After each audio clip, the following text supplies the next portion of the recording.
Welcome to the EA Peace Report. The start of this week marked our entry into Youth Month.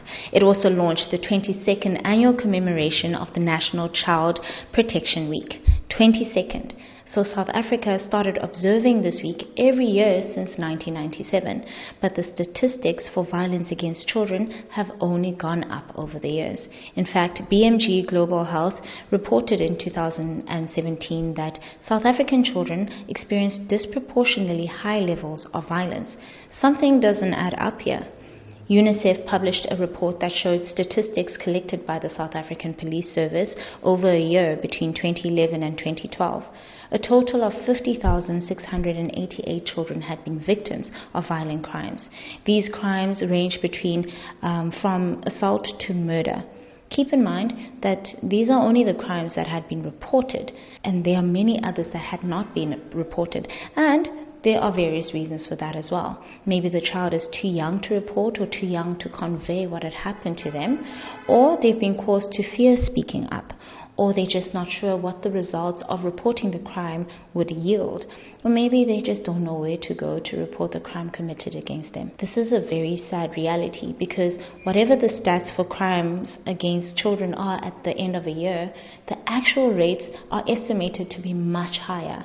Peace has been taken away from these children. Whose responsibility is it to ensure that their peace is restored?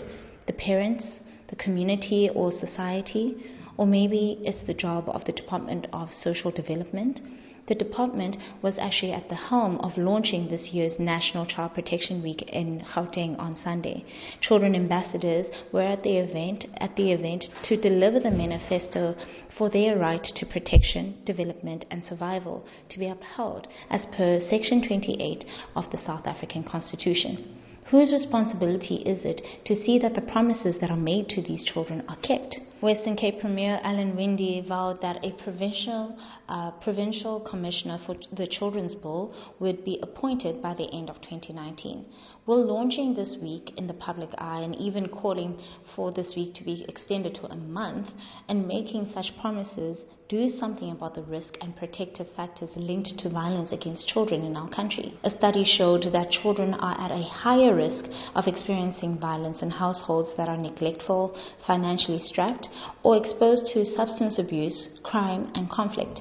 And if they're exposed to communities with the same issues, then that also adds to the risk.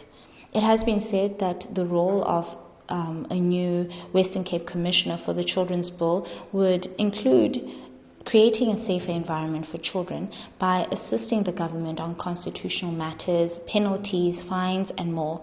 And they would also advance social development by monitoring, researching, investigating, and lobbying in the interest of children. But you know what? This bill and the appointment of a commissioner for it has been in the woodworks for years.